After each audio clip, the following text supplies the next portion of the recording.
أشهد أن محمدا رسول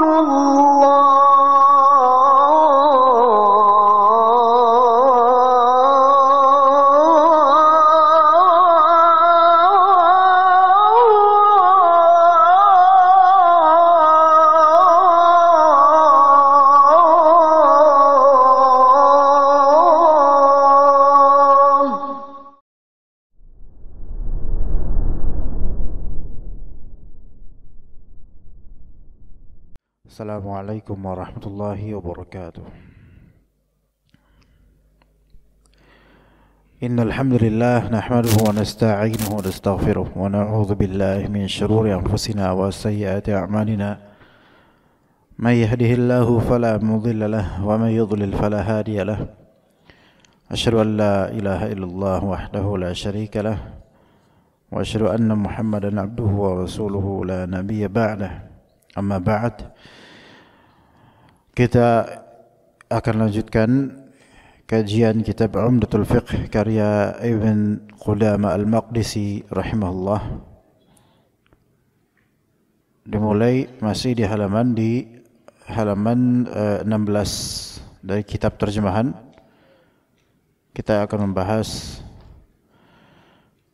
tentang najis yang berasal dari anjing atau babi, dari kalb atau khinzir, yang najis yang berasal dari kalb, anjing atau khinzir, babi. Dan ini tentu salah satu pembahasan basic dalam fikih taharah di seluruh kitab-kitab fikih. Ya. Jadi najasah atau najis itu kan memang ada 3 macam.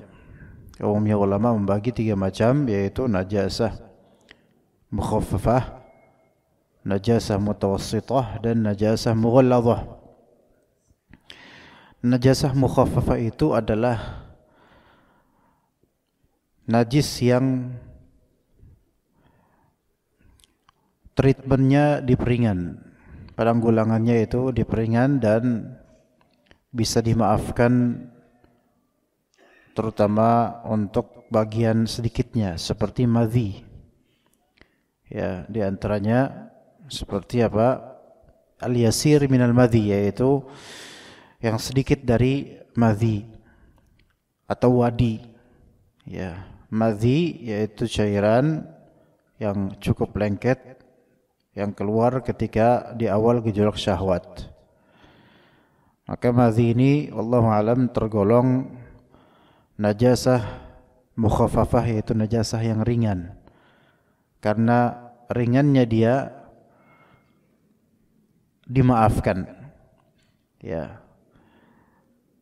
Kemudian najasah mutawassithah itu umumnya najis yang penanggulangannya normal dengan dicuci bagian yang terkena najis sampai bersih. Ini najasah yaitu mutawassithah. Namun ada juga najasah yang sifatnya mughalladhah. Ya. Atau nanti akan ada najasah, Anda sebutkan tadi yang pertama apa? Najasah mukhaffafah, ya. Najis yang sifatnya mukhaffafah. Yang tadi apa? Sedikit dari madhi. Kalau keluar sedikit, setitik, ya, maka itu sebenarnya dimaafkan selagi tidak mengetahuinya, dimaafkan. Namun yang lebih masyhur juga yaitu dari najasah mukhaffafah, air kencing anak kecil laki-laki yang belum disapi atau belum rutin makan selain air susu. Ya, maka ini cukup dipercikan. Karena najis air kencingnya dia najasah mukhaffafah, ringan. Makanya penanggulangannya ringan. Taib. Kemudian ada najasah mutawassithah, najis menengah, yaitu segala najis yang penanggulangannya itu dengan cara dibasuh atau dicuci. Ya, Termasuk juga madhi tapi yang tidak sedikit, bertetes-tetes misalnya. Ya.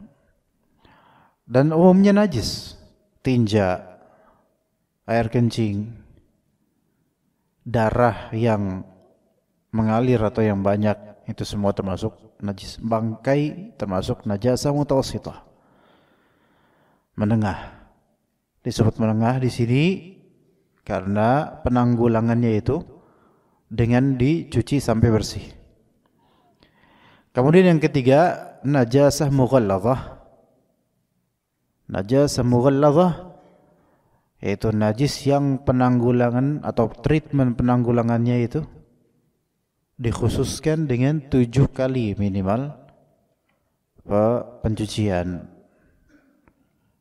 Khilaf di antara ulama, apakah dia najasah mughalladhah ini hanya untuk najis anjing, jilatan anjing, atau masuk juga najis babi.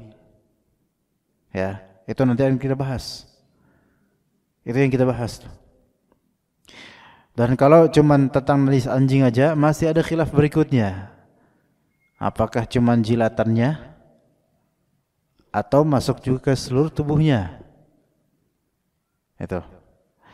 Dan kalaupun jilatannya, ada lagi khilaf tentangnya. Apakah jilatan tersebut hanya berlaku pada bejana makan atau minum, atau umum untuk seluruh tempat yang dijilat, tembok, kaki, jempol kita misalnya. Itu semua hal yang dibahas oleh para ulama atau fuqaha, dan masing-masing ada khilaf tersendiri. Ya. Ini untuk najasah mughalladhah. Kita lihat di kitab, ikhwan. Anda bacakan dulu bahasa Arabnya dan kemudian nanti insyaallah akan kita bacakan terjemahannya. Wa tughsalu najasatul kalbi wal khinziri sab'an ihdahunna biturab. Benda yang terkena najis yang berasal dari anjing dan babi dicuci sebanyak 7 kali. Ihdahunna biturab, salah satunya dari 7 kali itu dengan tanah. Oke. Itu dulu. Satu kalimat ini saja. Ini bisa kita bahas sampai Isya sebenarnya. Tapi kita lihat nanti kenyataannya gimana ya. Jadi benda yang terkena najis yang berasal dari anjing dan babi dicuci sebanyak 7 kali, salah satunya dengan tanah. Fahami kalimat ini. Yang zahir dari kalimat ini adalah kalau misalnya benda itu terkena najis berasal dari anjing atau babi, bukan dari jilatannya tapi dari apanya? Tubuhnya. Itu kan zahirnya gitu kelihatannya. Benda yang terkena najis yang berasal dari anjing dan babi. Dan kebanyakan ulama menajiskan keduanya secara zat. Anjing dan babi zatnya najis gitu kan. Kena mereka, kena anjing, kena babi, maka ini zahir dari kalimatnya dicuci sebanyak 7 kali. Ya.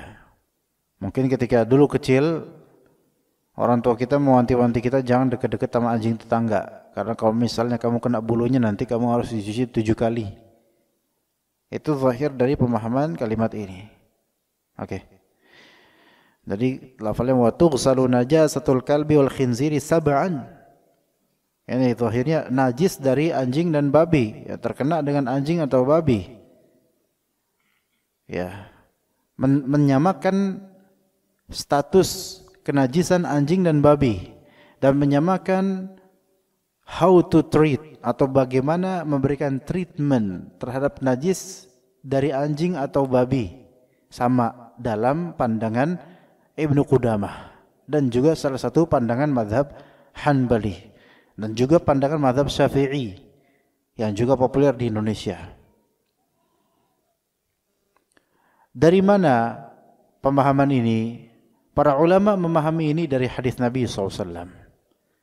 Idza syaribal kalbu fi ina'i ahadikum. Dalam riwayat lain, idza walaghal kalbu fi ina'i ahadikum falyaghsilhu sab'an.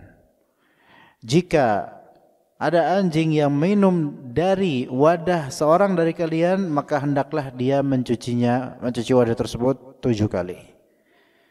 Dalam riwayat Imam Muslim, tahuru ina'i ahadikum idza walagha fihi al-kalbu an yaghsilahu 7 marratin ulahunna bit-turab. Baik.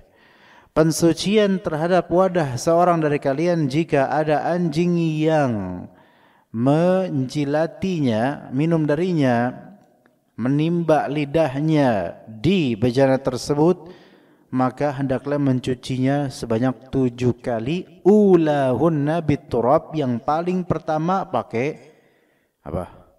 Tanah atau debu. Namanya turab di sini berarti harus apa? Berarti harus betul-betul konkret debu, Pak.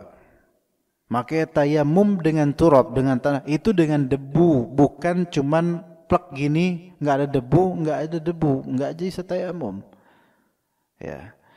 Makanya dengan turab, dengan ada debu, ya. Ini dalam riwayat Muslim juga, ya.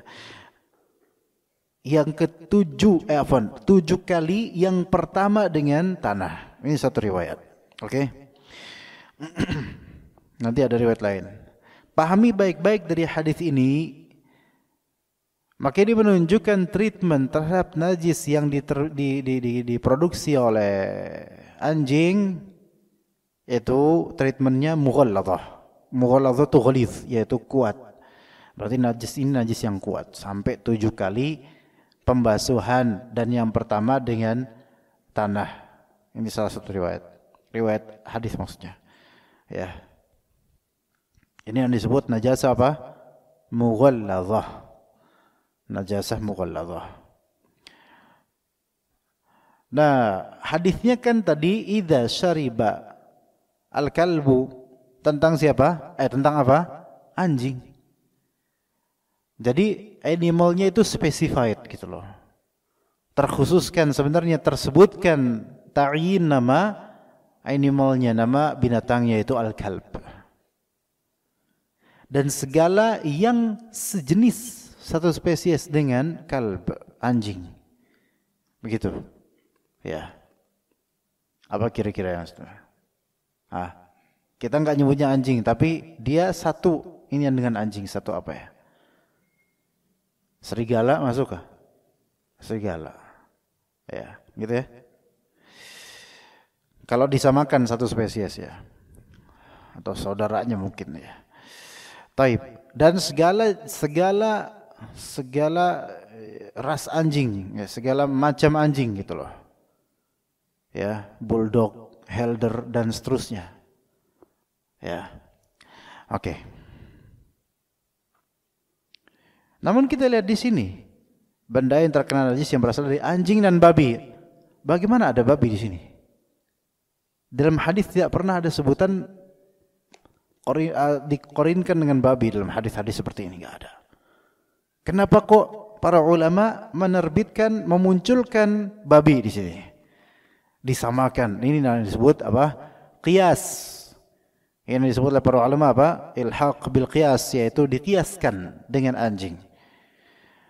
Bahkan kata sebagian ulama, khinzir itu lebih najis sebenarnya daripada anjing, karena khinzir itu akhbath minal kalb. Khinzir, babi itu lebih khabith, lebih buruk keadaan dirinya dibandingkan anjing. Kenyataannya sih sebenarnya secara zahir begitu, jemaah.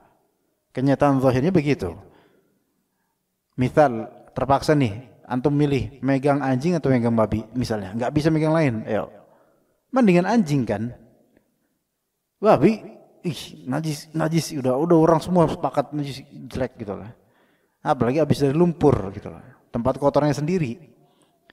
Dan anjing nggak seperti itu gitu. Ya, itu. Makanya banyak dari fuqaha mazhab Syafi'i dan juga mazhab Hanbali menjadikan babi semanzilah najisnya dengan anjing. Sama. Bahkan sebenarnya mereka menginginkan untuk menjadikan babi itu lebih buruk lagi sebenarnya najisnya. Ya. Gitu. Makanya disamakan.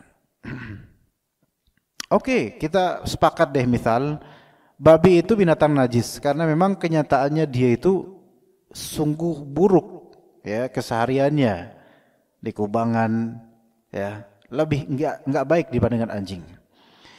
Dan juga anjing juga alasan kedua, anjing bisa dipakai untuk jadi penjaga atau pemburu. Babi sama sekali, babi la yanfa. Babi itu enggak sama sekali enggak ada manfaatnya gitu loh. Ya. Nah, oke. Apakah kiasan ini baik? Baik, kita bilang baik. Nah, kita bilang oke, baik. Hanya saja jemaah, mengkiaskan, ada dua kiasan yang di sini, ada dua kiasan. Pertama, mengkiaskan najisnya babi dengan anjing, oke?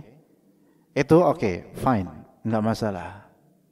Karena memang kenyataannya memang buruk sekali dia, babi itu.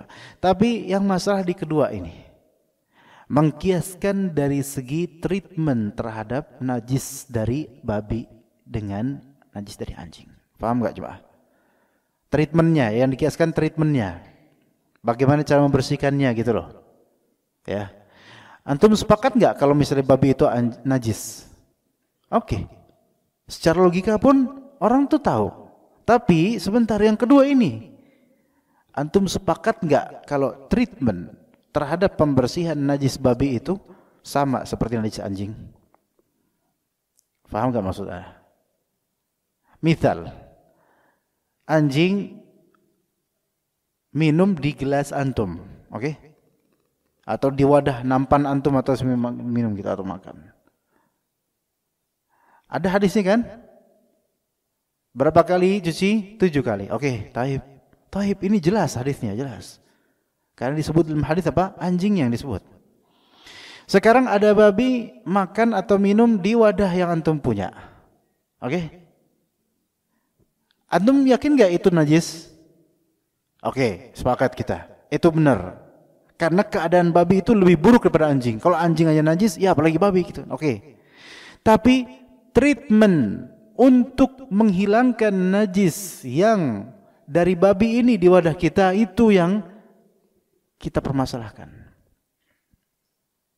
Apakah 7 kali juga? Gitu loh. Paham enggak jemaah? Kalau di kitab ini sama 7 kali. Kenapa? Ya disamakan semuanya gitu sama anjing. Karena dengan logika, kalau najisnya anjing aja di treatment 7 kali, apalagi babi seharusnya gitu. Gitu. Ya babi juga lawang gitu. Babi enggak mau kalah gitu.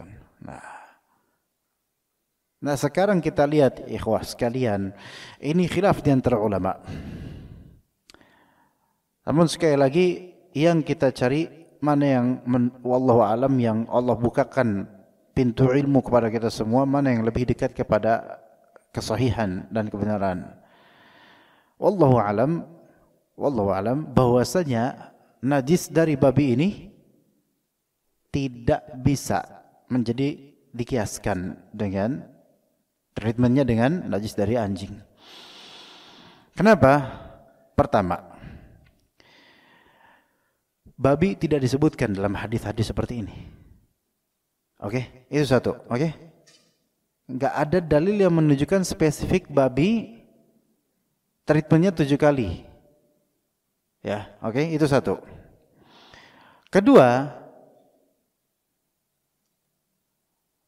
bahwasanya treatment 7 kali atau 8 kali, nanti ada hadisnya 8 kali atau 7 kali pembersihan terhadap najis dari liuran anjing, itu sifatnya ta'abbudi, tauqifi.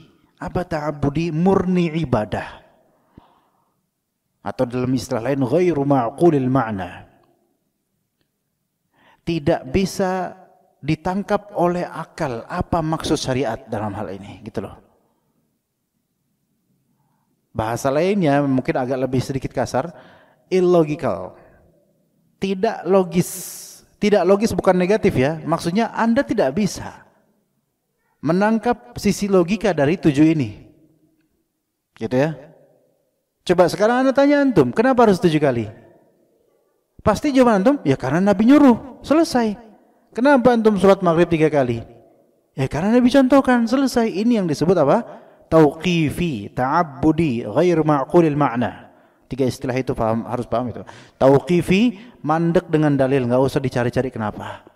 Ta'abbudi, murni untuk peribadatan, ibadah. Kita ikut aja udah khalas. Ghairu ma'qulil ma'na, tidak bisa ditangkap oleh logika kita secara exact, secara tepat apa maksud atau hikmahnya gitu loh. Oke. Ketika suatu hal itu sifatnya tauqifi semata, ta'abbudi atau tidak terlacak oleh logika kita apa hikmahnya, maka itu khusus untuk hal tersebut. Faham enggak jemaah sekalian? Saya kasih contoh ya, kawan. Salat subuh itu berapa rakaat? 2 rakaat. Yang nyuruh siapa? Allah dan Rasulnya melalui dalil. Ini sifatnya tauqifi, ta'abbudi, ghair maqulil ma'na. Tapi kemudian antum bilang, oh mungkin karena habis bangun tidur pagi, takut ngantuk, jadi 2 rakaat aja, nggak banyak-banyak. Dari situ kemudian antum kiaskan, salat asar kan juga habis tidur ya. Ya udah salat asar 2 rakaat aja. Kan sama tuh matching. Karena subuh habis tidurnya. Sebentar akhi, jangan. Kenapa? Karena kalau kayak gitu rusak nanti syariat. Ketika dalam syariat dispesifikkan subuh 2 rakaat tanpa disebutkan kenapa-kenapanya, udah murni langsung dari Allah dan Rasulnya, maka udah ini sifatnya ta'abbudi tauqifi, peribadatan murni yang tidak perlu untuk antum korek-korek kenapa. Dan ketika hal-hal tersebut sifatnya ta'abbudi, ibadat murni atau tauqifi, murni hanya terpaku pada dalil dan tidak terlogikakan gimana alasannya, maka tidak ada pengkiasan padanya. Gimana, paham enggak jemaah sekalian? Hal-hal lain jangan dikiaskan ke situ, jangan. Itu udah di situ aja, udah di tema itu aja. Maka yang sahih wallahu alam untuk khinzir, untuk treatment, enggak khinzir ini najis, oke, taib, najis. Karena memang kenyataannya lebih akhbath, lebih buruk, lebih busuk dibandingkan anjing. Oke.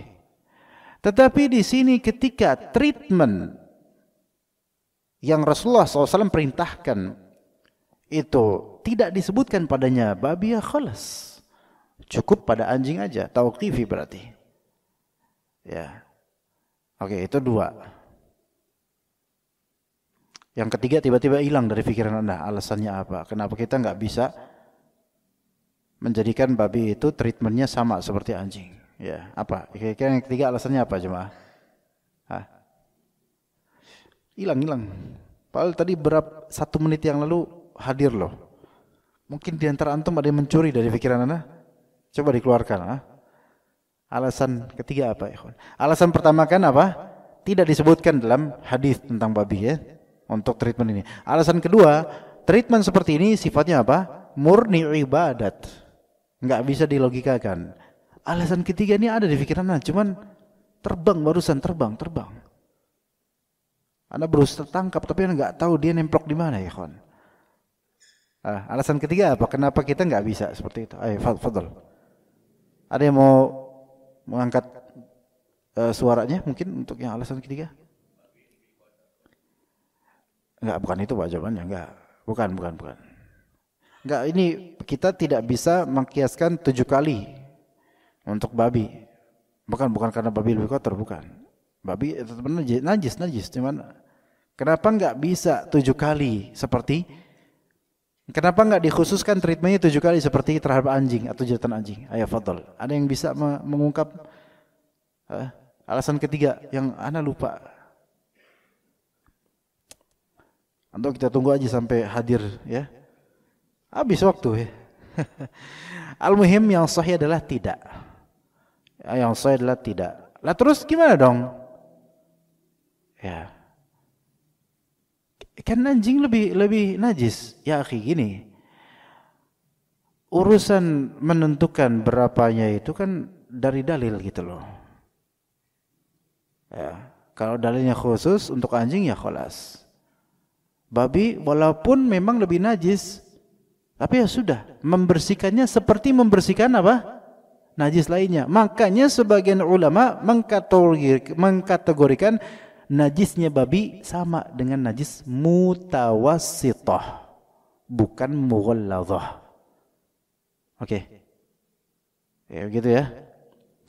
Dan bahkan kembali kita buka tema lainnya, dan bahkan beberapa ulama mengkhususkan anjing najis satu tubuh, Kalau dalam mazhab Syafi'i, ikhwan, dalam mazhab Syafi'i, semua binatang itu suci kecuali dua.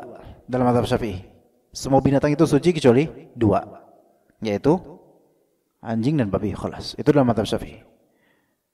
Mazhab Hanbali, kalau mazhab Hanbali lebih banyak lagi binatang yang dinajiskan, yaitu semua binatang seperti anjing, babi, dan semua binatang sabur, binatang liar, itu dianggap najis dalam mazhab Hanbali. Maka seperti singa, macan itu dianggap najis dalam mazhab Hanbali. Beruang najis dalam mazhab Hanbali. Oke, sekarang najisnya babi, treatmentnya berapa tadi? Hanya satu. Bahkan sebagian ulama, beberapa ulama menjadikan najisnya atau treatment 7 kali itu hanya terpaku pada jilatan di bejana wadah minuman dan makanan. Iya. Begitu ya, kawan. Ya, di wadah minuman dan makanan saja. Adapun jilatan di wadah apapun bukan minuman makanan tidak ditreatmentkan hal yang sama. Karena dalilnya apa tadi? Idza syariba.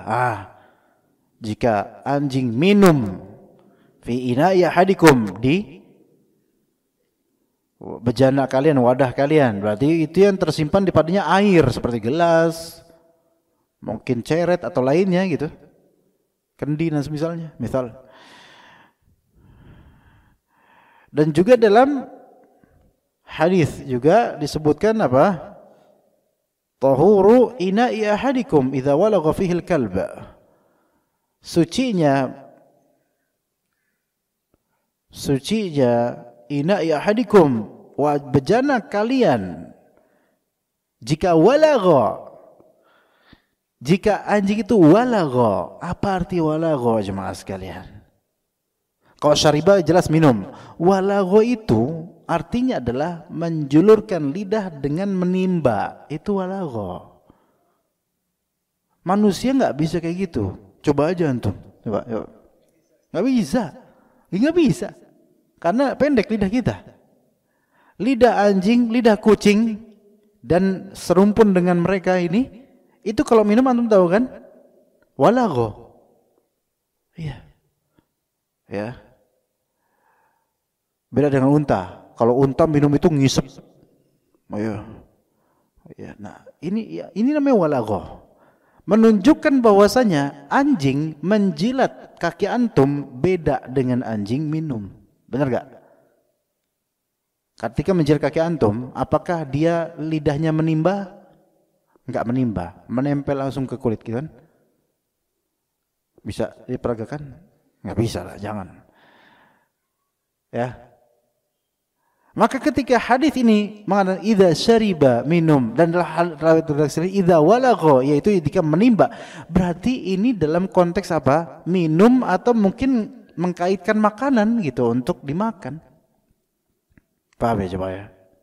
Bukan dalam menjilat, bukan semata-mata menjilat karpet. Nah, maka sebagian ulama, dan wallahu alam, ana condong ke pendapat ini, ya, bahwasanya treatment 7 kali untuk pembersihan najasah mughalladhah dari anjing ini hanya khusus untuk anjing pertama, dan kedua khusus untuk jilatan pada bejana air atau mungkin makanan yang biasa kita pakai buat makan atau minum. Ya. Adapun jilatan anjing untuk benda-benda lainnya, maka itu treatmentnya sama seperti apa? Seperti najasah mutawassithah. Yang penting bersihin. Paham enggak jemaah sekalian di sini? Enggak paham? Paham insyaallah. Maka konklusinya dari apa yang ana condong pada pendapatnya ini adalah, kalau ada anjing jilatin jempol antum, enggak perlu 7 kali, itu yang sahih. Walaupun ini bertabrakan dengan bagaimana umumnya masyarakat Indonesia karena menganut mazhab Syafi'i. Bahkan di mazhab Hanbali pun ya sama gitu loh sebenarnya, resmi mazhab sama. Tapi enggak semua ulama Hanabilah itu seperti itu pendapatnya. Ana mengikuti pendapat sebagian lain dari ulama Hanabilah, Hanbali dalam masalah ini. Ya, bahwasanya treatment 7 kali pembasuhan itu hanya untuk jilatan anjing di wadah air minum atau makanan manusia. Selesai kayak gitu. Kalau jilatan anjing di karpet di kaki kita aja cukup secukupnya aja kita basuh dengan air selesai, maka apalah lagi kalau cuman berdempetan dengan tubuhnya, nggak dijilat kita, ya, nggak dijilat. Sekarang nih, oke, anjing nggak ngejilat, anjing tidak menjilat gelas kita, tapi dia menggigit. Menggigit ujung gelas nih, digigit sama dia, digigit, main-main gitu. Dan kita nggak ngeliat dia sedang walagho gitu, nggak minum, cuman gigit doang. Atau antum digigit misalnya. Berapa kali cuci? Ayo. Kalau menurut mazhab yang dipegang di sini berapa kali? 7 jelas itu kan. Tapi yang lebih sahih kalau melihat ke hadis ini spesifik loh. Maka kita tidak generalisir untuk segala kasus. Karena ini anjing tidak sedang minum kulit kita, tidak sedang walagha, yaitu menimba sesuatu dari kulit kita, maka kembali kepada hukum umumnya najis. Antum bersihin aja sampai selesai. Kif, gimana? Faham di sini coba? Itu kena mulutnya anjing loh. Sekarang kalau cuman antum lewat, anjing lewat, ada papasan, terus saling pandang memandang, dan kemudian berdekatan dan senggolan, kena di di celana antum gitu, atau sarung antum. Mungkin nggak nempel bulunya? Mungkin. Nah, maka apa treatmentnya sekarang? 7 kali? Enggak 7 kali. Karena enggak korelatif dengan hadis. Hadis ini konteksnya apa? Minum. Ya. Atau menggayungkan lidahnya. Ini enggak pakai lidah sama sekali. Paham di sini ya? Ini yang lebih sahih jemaah sekalian. Seperti dari kemarin tuh kita menyelisihi kitab ini, Masya Allah ya, tapi enggak masalah ya. Taib. Kemudian kita selesai sepakat, entah terserah antum sepakat atau enggak ya. Tapi ini yang saya ajarkan dan ini yang menurut kita wallahu alam lebih dekat kebenaran. 7 kali treatment, 7 kali basuhan. Dalam hadis ulahunna biturab. Yang paling pertama pakai tanah. Di hadis lain riwayat Muslim juga. Ya, riwayat Muslim juga. Kata Nabi SAW, "Idza walaghal qalbu fil ina'i faghsiluhu 7 marrat wa 'affiruhu ats-tsaminata fit turab." Jika ada anjing yaitu walagha menjulurkan lidahnya untuk menimba air di bejana kalian, maka cucilah bejana itu 7 kali. Wa 'affiru ats-tsaminata bit turab. Dan taburkanlah yang ke-8 dengan tanah. Ini hadis riwayat Muslim. Sahih hadisnya. Loh, berarti ada maklumat baru. Selama ini kan kita itu taunya 7. Sahih. Terus gimana dong menjawabnya? Hadis pertama tadi 7 kali, yang pertama dengan debu. Hadis kedua 7 kali dan yang ke-8 dengan debu. Hadis pertama totalnya berapa? 7 doang, tapi yang pertama dengan debu, berarti dengan air berapa kali? 6. Hadis kedua totalnya berapa? 8 kali dan yang ke-8 dengan debu. Dan dua-duanya hadis sahih. Sebagian ulama memenangkan hadis pertama walaupun sama-sama sahih, tapi kata para ulama hadis pertama lebih sahih. Makanya itu yang masyhur 7 aja. Tapi yang sahih adalah hadis kedua juga sahih, hadis pertama juga sahih. Berarti ada 2 metode. Ya. Bahkan ada hadis lainnya, hadis ketiga dengan redaksi yaitu 7 kali ihdahunna biturab, salah satunya dengan tanah. Berarti ada 3 cara, ikhwan. 3 cara. Yang pertama dengan tanah, kemudian 2, 3, 4, 5, 6, 7 dengan air. Oke? Itu cara pertama. Cara kedua 1, 2, 3, 4, 5, 6, 7 dengan air. Yang ke-8 dengan tanah. Cuman kalau cara kedua ini agak unik gitu loh. Ya enggak? Pakai air bersihin, yang ke-8 dengan tanah. Habis itu antum taruh air, antum minum gitu. Otomatis kalau yang nomor 2 ini adalah setelah dengan tanah antum bersihin lagi enggak? Otomatis enggak cuma 7 air gitu kan ya. Baik. Cara yang ketiga dengan redaksi ihdahunna biturab, salah satunya dengan tanah. Berarti you have choice. Antum tinggal milih. Mau satu, kan kata Nabi dalam hadis tersebut, ihdahunna, salah satunya dengan tanah. Ya. Berarti boleh 1, boleh yang kedua, boleh yang ketiga, boleh yang keempat, kelima, itu semua sah. 6 atau ke-7 terserah antum. Begitu ya ikhwan sekalian. Jadi paham sekarang ya. Ya, jadi tidak semua kasus terserempet dengan anjing 7 kali, enggak. Itu enggak benar. Yang saya adalah khusus hadis ini untuk anjing saja. Kena babi misalnya 7 kali, enggak benar. Kena ikhwan lain yang antum benci dia, enggak 7 kali. Itu namanya murka sekali ya. Menyamakan ikhwan dengan babi atau menyamakan ikhwan dengan anjing, enggak. Salaman 7 kali ini. Nah, ini ya, najis mukhaladhah enggak boleh. Muslim itu tidak najis. Ya, innal muslim la yanjus. Seorang muslim tidak najis, ya. Taib. Bahkan manusia tidak ada yang najis. Ya. Taib. Kita kemudian menuju ke berikutnya. Dikatakan di sini setelah masalah anjing dan babi, wa yujzi'u fi sa'irin najasati thalathun munqiyatun. Sedangkan jika terkena najis lain, maka cukup dibersihkan berapa kali? 3 kali. Maka di sini Ibnu Qudamah dan juga banyak dari ulama menyebutkan batasan minimal pensucian terhadap najis, yaitu berapa kali pembasuhan? 3 kali. Arti lainnya, kalau cuma 2 kali antum bersihin itu belum sah.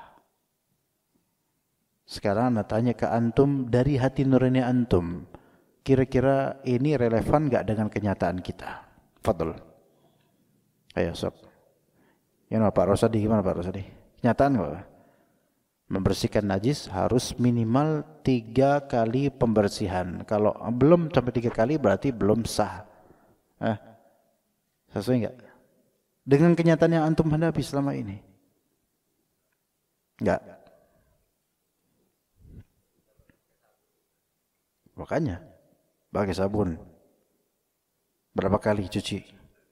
Sekali. Iya. Maka yang sahih adalah tidak disyaratkan itu yang sahih. Najasah lainnya berarti masuk dalamnya najasah ini kan, najasah mutawasithah kan? Tinja, kencing, gitu kan? Apakah kalau misalnya kurang dari 3 kali dengan air ya, kurang dari 3 kali tidak sah antum ceboknya? Lah. Enggak. Memang ada hadis Nabi SAW yang menyebutkan bahwasanya dalam istijmar, bersuci atau cebok dengan batu itu minimal dengan 3 batu. Ya, itu sahih. Ya, itu sahih. Tetapi maksudnya di sini sebagian ulama mengatakan maksudnya adalah 3 sisi batu yang berbeda bisa, atau 3 buah batu, atau 3 tisu, yang mana itu khusus untuk masalah cebok BAB dengan atau BAK dengan apa? Batu atau semisalnya. Adapun dengan air tidak. Paham enggak ya maksudnya? Jadi para ulama kenapa kok memberikan batasan minimal pembersihan pembersihan najis itu minimal 3 kali pencucian, dikiaskan dengan dari apa? Yang tadi ini, batu tadi. Ya, begitu ikhwah. Ya, namun wallahu alam yang sahih adalah untuk pembersihan dengan air tidak disyaratkan minimal 3 pembersihan atau pembasuhan. Yang sahih adalah selama itu membersihkan dan menghilangkan najasah sebenarnya, najis hakikatnya, maka khalas, walaupun cuma 2 kali. Itu yang sahih. Sekarang gini Pak, antum pipis. Oke? Pakai apa shower, apa sih yang buat ini, yang kalau di toilet water jet, itu namanya water jet, baru sekarang tahu water jet. Antum pipis, antum coba pakai itu dengan sekali gitu kan, air banyak, khalas, hilang nggak kira-kira? Insyaallah hilang, cuman sekali gitu aja kan, udah selesai. Ya antum mau pakai 3 kali silakan, 1, 2, 3 silakan. Tapi kalau cuma sekali hilang, selesai. Begitu sah insyaallah. Maka kita azan dulu kalau gitu. Setelah azan silakan bagi yang bertanya. Ya, bebas insyaallah. Tafadhal. Baik.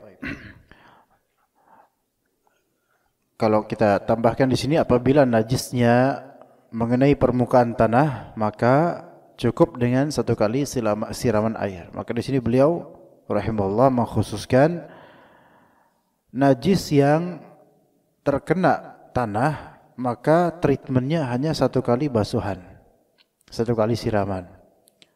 Sebagaimana hadis Nabi SAW tentang seorang Badui, Arab Badui yang kencing di masjid, dan masjidnya ketika itu masih pakai tanah, masih bertanah gitu loh. Hampir-hampir saja berikan hukuman oleh para sahabat lainnya, tapi Nabi SAW suruh jangan gegabah, melainkan biarkan dia selesaikan kencingnya, kan orang ini nggak tahu, jahil ya. Dan setelah itu akhirnya Nabi SAW mengatakan, subbu ala baulil arabi dhanuban min ba', siramlah bekas air kencing orang Arab Badui itu dengan 1 ember air. Ibnu Qudamah dan sebagian ulama memahami bahwasanya ini treatment khusus terhadap najis yang ada di tanah dan tidak bisa dikiaskan atau dibawa kepada najis yang ada di pakaian atau di badan. Gitu loh. Artinya kalau beliau mengkhususkan treatment ini hanya pada najis yang terkena tanah, kenapa beliau juga tidak mengkhususkan najis yang di masalah anjing tadi, yang mana hadis tersebut khusus untuk wadah minuman yang dijilati oleh anjing atau diminum oleh anjing gitu loh. Dan yang sahih lebih benar adalah bahwasanya baik najis itu di tanah, baik najis itu di pakaian, baik najis itu di kulit kita, di tubuh, atau di karpet, atau dimanapun najis tersebut, selama itu bukan merupakan jilatan minuman untuk anjing, maka itu semua treatmentnya sama, yaitu apa? Sampai bersih. Para ulama kemudian juga berbeda pendapat. Sebenarnya memang masalah ini 3 kali. Ada yang mengatakan bahwa saya minimal membersihkan 3 kali, gitu kan? Ada sebagian ulama mengatakan minimal membersihkan 1 kali. Oke. Sebenarnya mau minimal 1 kali. Jika dengan 1 kali itu sudah selesai bersih, makanya kita katakan membersihkan najis itu sebersihnya yang kita mampu, sebersihnya. Dengan air sebersihnya. Kalau 1 kurang maka wajib 2 berikutnya. Kalau 2 masih kurang maka wajib berikutnya, dan seterusnya sampai bersih tanpa dipatok dengan jumlah pembasuhan. Ya begitu. Beda dengan masalah wudu berapa kali, muka berapa kali. Kalau itu emang ada hadisnya gitu loh. Khusus dengan bilangan. Tapi kalau najis yang sahih selain dari jilatan anjing itu, maka jilatan anjing di bejana itu, maka seluruhnya adalah sampai selesai atau hilang najis tersebut. Begitu ikhwah sekalian. Ya.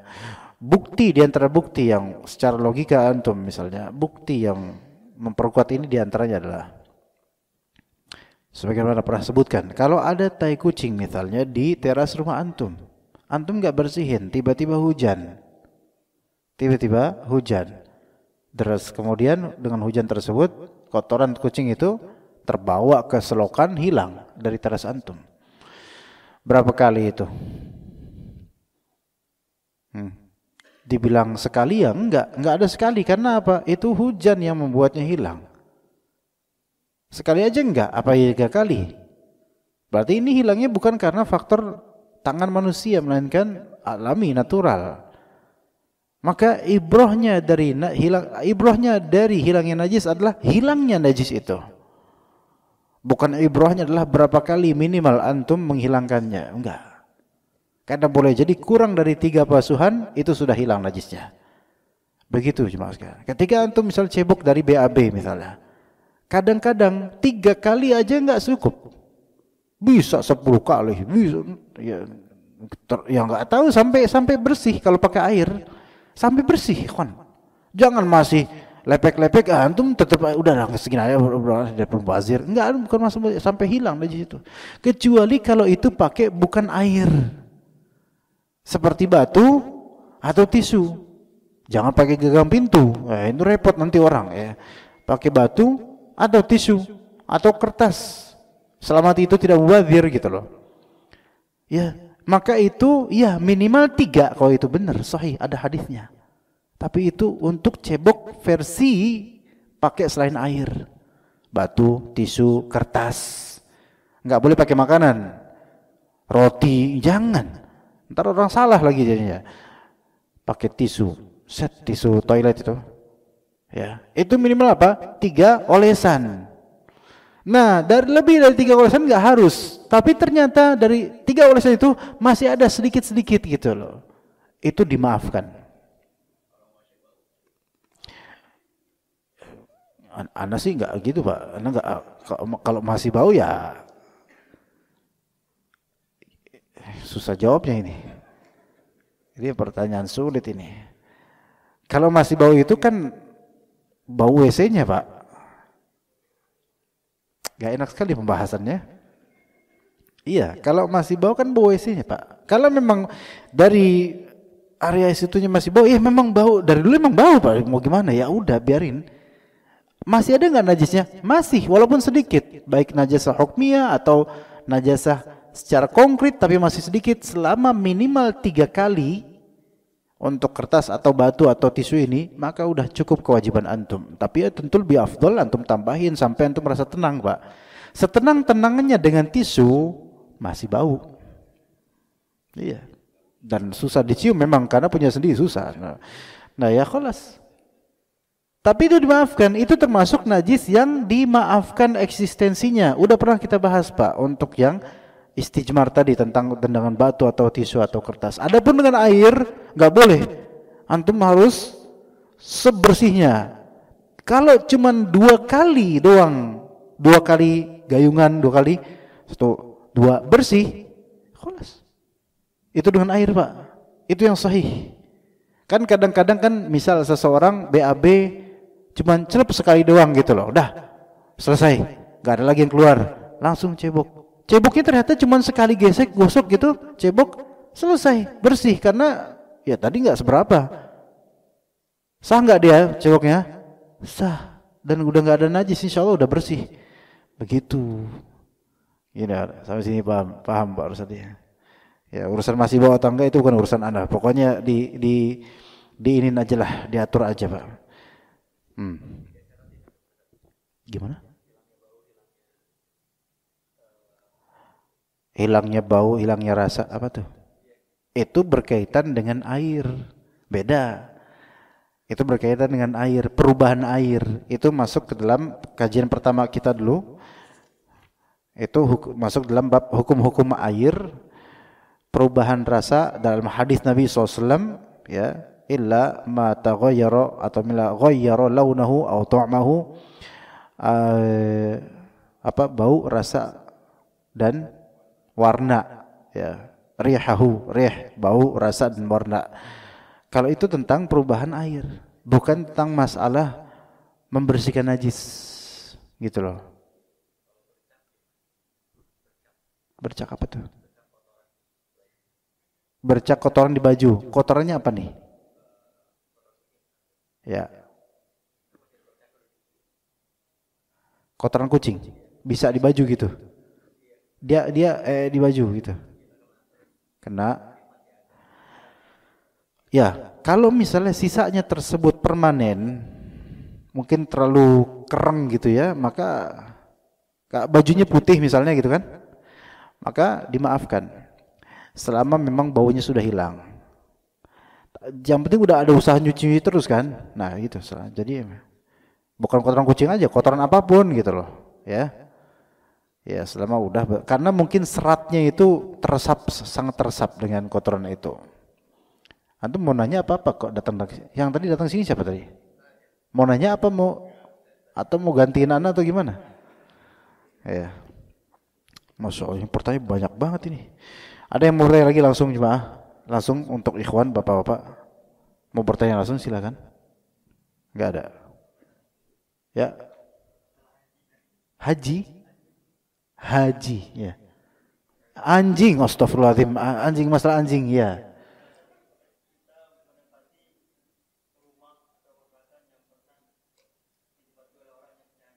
Ya. Cukup pakai air aja. Siram-siram gitu pakai, karena persangkaannya ini pernah dijilat anjing atau bulu anjing dan seluruh gitu aja. Bersihin bagian-bagian yang mungkin kena anjing, yaitu bagian bawah, menengah gitu. Adapun bagian atap nggak usah, karena nggak bakal dia nemplok di atas gitu kan. Jadi bersihin aja dulu pakai air, selesai dipel, dah selesai udah. Nggak perlu 7 kali kan? Repot kalau pakai 7 kali. Makanya orang-orang yang berpendapat mengikuti pendapat 7 kali, berarti 7 kali dong dikuras rumahnya gitu kan? Nggak bisa gitu. Ya. Oke, ada lagi jemaah mungkin langsung. Ya. Ya, Pak, silakan Pak. Waduh, kok itu saya kalau tentang minyak zaitun fungsinya saya mungkin bisa ya Pak, tapi kalau untuk yang Bapak sebut itu saya waspada gitu, kita nggak bisa jawab itu. Mungkin secara personal aja Pak itu. Iya. Afwan Pak, itu nggak ringan itu masalahnya Pak ya. Iya, itu banyak jebakan Batman di situ, jadi hati-hati ya. Gitu Pak ya. Yang lain selain produk minyak zaitun, ya. Dalam konteks umum, apa hukum mengganti ucapan sallallahu alaihi wasallam dengan peace be upon him atau pubuh, ya. Wallahu alam. Beberapa ulama mengatakan peace be upon him ya. Itu artinya apa? Peace be upon him artinya rahimahullah. Peace be upon him itu tidak mewakili sallallahu alaihi wasallam, karena maknanya beda. Bukan hanya bahasanya aja beda, maknanya beda. Peace be upon him itu bisa untuk setiap orang, manusia muslim. Ya. Peace be upon him itu seperti rahimahullah. Semoga Allah berinya rahmat, berinya kedamaian, itu sama peace be. Abdul sallallahu alaihi wasallam itu beda, maknanya jauh. Sallallahu alaihi wasallam artinya apa? Semoga Allah Ta'ala berselawat atasnya. Artinya semoga Allah Ta'ala memuji Nabi sallallahu alaihi wasallam di depan para malaikat yang mulia, dan Allah Ta'ala salam padanya, itu menyelamatkannya ya, atau memberikan salam padanya. Itu peace be upon him itu different meaning dengan sallallahu alaihi wasallam, jauh sekali, jauh lebih afdal sallallahu alaihi wasallam. Maka kalau Prophet Muhammad peace be upon him itu tidak mewakili sallallahu alaihi wasallam, sangat jauh. Lebih-lebih kalau disingkat PHBUH, pubuh, enggak mewakili ya, begitu. Wallahu a'lam. Tapi ya mengatakan peace be upon him itu merupakan doa yang baik buat Rasulullah SAW. Oke, itu merupakan doa yang baik. Cuman tidak sama manzilahnya dengan SAW. Ya, Apakah sah salat di belakang imam yang meninggalkan takbiratul ihram dan takbiratul intiqal dan hanya mencukupkan dengan lafal takbir? Apa maksud antum? Hanya Allahu Akbar saja tanpa mengangkat tangan. Tidak masalah. Karena takbiratul ihram itu adalah esensinya di lafal suara. Bukan di gerakan tangan, itu raf'ul yadain namanya. Dan raf'ul yadain ulama sebagian mengatakan hukumnya sunnah, tidak sampai wajib. Sebagian ulama mengatakan hukumnya wajib. Jadi khilafiyah dalam masalah raf'ul yadain mengangkat tangan. Adapun takbiratul ihram, ulama sepakat akan rukunnya takbiratul ihram. Gitu ya. Takbiratul intiqal khilaf di antara ulama. Ada yang mengatakannya wajib, ada yang mengatakannya sunnah. Yang sahih adalah wajib. Takbiratul intiqal itu kan ruku, perpindahan gitu kan. Nah, kalau mencukupkan dengan lafal takbir, memang itulah hakikatnya takbir. Takbir itu di lisan. Begitu loh. Adapun mengangkat tangan itu adalah penyelarasan yang sifatnya sunnah atau wajib. Khilaf di antara ulama. Begitu ya. Jadi enggak masalah. Sama sekali enggak masalah insyaallah. Apa penjelasan sederhana dari hadis ahad? Dan mengapa sebagian kelompok menolak menggunakan hadis ahad sebagai dasar? Ini semua pertanyaan beda tema semua ini, Masya Allah. Antum sudah persiapkan atau gimana nih? Nulisnya kapan nih? Di sini? Masya Allah. Yang pertama masalah selawat, yang kedua masalah salat di belakang. Sekarang masalah mustalah hadis. Penjelasan sederhana dari hadis ahad adalah marwahu min ghairi mutawatirin, gitu loh. Ya, hadis ahad itulah hadis yang diriwayatkan oleh jumlah perawi minimal tidak mutawatir. Artinya imma dia berupa hadis gharib, imma dia berupa hadis aziz, imma dia berupa hadis masyhur. Hadis gharib itu adalah ma rawahu ahadun fi tabaqatin minal tabaqat.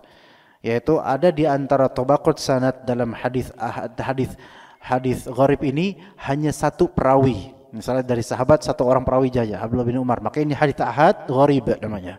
Ada hadis ahad aziz, yaitu dari sekian tabaqat ada yang minimal dua perawi. Misal dari kalangan sahabat cuman Abdullah bin Umar dan misalnya Muawiyah gitu. Terus dalam satu hadis. Ini namanya hadis aziz.